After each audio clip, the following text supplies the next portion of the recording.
Hi everyone! Assalamualaikum waalaikumsalam! For today's video ay nagbabalik ang inyong Disney princess na si Fairy Godmother dito sa Qatar. So dahil day off ko nga pala ngayon mga kainday, kaya naman samahan nyo na muna ako sa aking kaganapan. Dahil gusto ko nga pala sa inyo ipakita ang fireworks dito sa Qatar. Na talaga namang matutuwa rin kayo kung nandito kayo at nanonood kasama ko. Dahil solo vlog na naman nga pala tayo for today's video, kaya naman ito samahan nyo ulit ako sa aking journey ngayong araw. Anyways, bago nga pala ang lahat ng yan ay napakarami munang naganap sa akin bago ako nakarating dito sa Qatar. So nag-research na nga pala muna ako dito kung anong oras ba magsisimula ang fireworks dito sa Qatar. And according to my research ay 8:30 pa naman daw magsisimula ang putukan, kaya naman eto 6:30 pa lang ay lumabas na ako ng bahay. So bago nga pala ang lahat ng yan ay explain ko lang muna sa inyo kung ano ba ang okasyon na meron dito at bakit merong pa-fireworks. Tinatawag nga pala itong okasyon nila ng Eid or Eid Mubarak, na kung saan na isa sa holiday ng mga Muslim. Para rin nga pala itong Pasko sa atin na kung saan ay talagang sineselebrate din nila. Na halos sa mga nakaraang araw lang ay talaga namang sobrang daming tao sa store namin. Dahil nga namimili sila ng kung ano-anong mga gamit, damit, para pang regalo sa mga mahal nila sa buhay. Na parang katulad nga rin talaga ng Pasko sa atin, na kung saan kapag mga ganitong holiday ay punong-puno ang SM. Kaya naman itong pupuntahan ko ay walang iba kundi sa Qatar ulit, dahil doon nga lang pala sila magpapaputok ng mga fireworks. Bago nga pala tayo makapunta doon ay sasakay na muna tayo ng metro. At tingnan nyo naman yan mga kainday na talagang sobrang daming ang tao ngayon na pupunta rin sila ng Qatar. At inihanda ko na nga ang sarili ko dito na makipagsiksikan para nga rin makakita ng fireworks. Sa paglabas mo nga pala dito ay makikita mo na agad itong gift box, na kung saan ay mas maganda talaga siya kapag gabi. Dahil nga kitang-kita mo talaga na pulang-pula siya, tapos may mga ilaw pa siya sa gilid. At pagkatapos niyan, konting lakad lang ay makakarating ka naman dito sa hand symbolizing. Ito nga pala yung itsura niya sa gabi, at nakita nyo naman ang itsura niya sa umaga. Syempre dahil nakapaglibot-libot naman ako ng konti dito, kaya naman eto, binola ko muna si kuya para naman makadiscount tayo dito sa ice cream niya. Sabi nga niya ay 10 real nga lang daw, pero nang naiabot ko ay 11 real ay wag niya nga daw hingin ang sukli at tip na nga lang daw niya yun.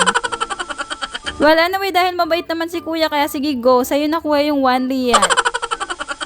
At nagpaalam na nga rin pala ako sa kanya na iba-vlog ko siya, kaya naman tuwang-tuwa din siya dito. Kakain nga pala muna ako ng ice cream dito dahil sobrang dami ng tao dito mga kainday, at advice ko lang talaga sa inyo na kapag pupunta kayo dito, please lang, magdala kayo ng taga-picture. Hanggat maaari, kung pwede, dalahin nyo ang mga habibi nyo, mga friends nyo, family nyo, para meron kayo taga-video at taga-picture. Dahil nag-i-struggle nga ako dito sa pag-video at pag-picture dahil wala nga ako makuhang magandang view para sa sarili ko. At dahil solo vlog nga rin pala ako, kaya naman eto, medyo struggle talaga ng konti. Alam ko namang independent ako pagdating sa mga ganitong bagay, pero ayun nga lang, sa mga oras na to ay kailangan ko talaga ng taga-video at taga-picture mga kainday. Well, habang papalapit nga pala ako sa area ng pupuntahan ko ay sobrang init na nga pala dito. Dahil sa sobrang dami nga ng tao, kahit mahangin ay sobrang init. Kaya naman no choice ako, talagang hinubad ko na tong suot kong jacket kasi nga sobrang kapal nito. Mabuti na lang talaga kahit sobrang daming parak dito ay hindi naman ako sinita dahil naka-sleeveless ako. Siguro ay naiintindihan nila ako dahil sobrang init nga dito, at wala pa nga alas 8 ay talagang mapupuno na nga tong area na to. At bago nga pala ang lahat ng yan ay meron muna sila ditong ginagawa, at hindi ko nga lang maintindihan kung ano nga ba ang sinasabi nila dito. Kaya naman ito mga kainday, panoodin nyo muna.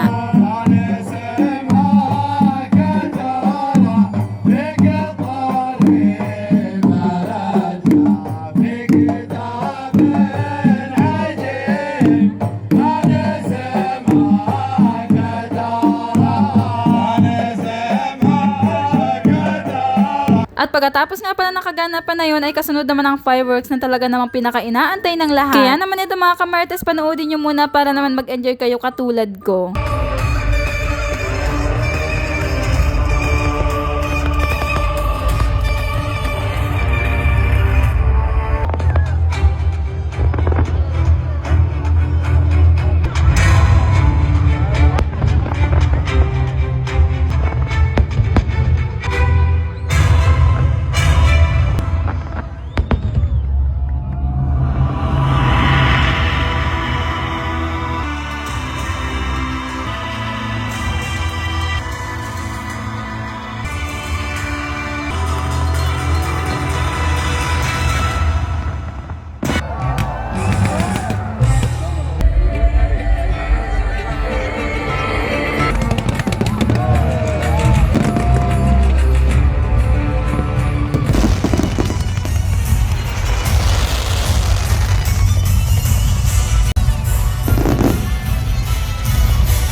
At ayan na nga mga kamartes, na talaga namang alam ko nag-enjoy din kayo sa mga fireworks na nakita Pagkatapos nyo. Nga pala ng ilang minutong pagpapaputok nila ay natapos na rin naman at naubos na ang fireworks. Kaya naman talagang advice ko talaga kapag magbablog kayo ng ganito, huwag kayo magso-solo vlog mga kainday. Dahil sa mga ganitong sitwasyon nga kapag may fireworks moment na, wala talaga kayong magiging picture sa sarili nyo kasama ang fireworks. Kasi nga nakatutok lang yung camera nyo sa fireworks, as in yung wala ba yung nakatutok sa inyo mismo yung camera with the fireworks. Yung talaga yung gusto kong clip kaso wala talaga akong kasama ngayon, kaya naman eto talaga namang nanghihinayang ako ng konti. Pero at the same time, sobrang saya ko dahil nakapunta ako at last day na nga pala ngayon ng fireworks dito sa Katara, kaya naman super thankful. Wala na may pagkatapos ko nga palang mag-enjoy, mapagod at pagpawisan ng sobra, eto na nga pala, papunta na nga pala ako sa metro station. Na siya namang sobrang struggle sa pag-uwi dahil sa sobrang dami ng tao. Yung tipong ginawan pa talaga nila ng mga barakid dito para lang to make sure na hindi talaga magsiksika ng sobra yung mga tao at hindi maipit yung mga bata. Kapag pasok mo naman sa loob, kanya-kanya naman na to ng metro station na pupuntahan. Kaya naman eto, medyo maluwag na. Pagkatapos nga rin pala ng ilang minutong paglalakbay ko, ay sa wakas, nakarating na nga rin pala ako dito sa area na pupuntahan ko. Sa paglabas ko nga ng metro station, ay pumunta na agad ako dito sa Jollibee dahil kakain nga muna ako mga dahil wala rin naman akong pagkain sa bahay, kaya dito na lang ako kumain ngayon. At syempre, pagkatapos ko nga palang kumain, ay dumiretso naman ako sa aking room na sobrang lapit lang naman dito sa Jollibee, kaya naman eto, pagkatapos kong kumain, ay umuwi na agad ako dahil sobrang nakakapagod.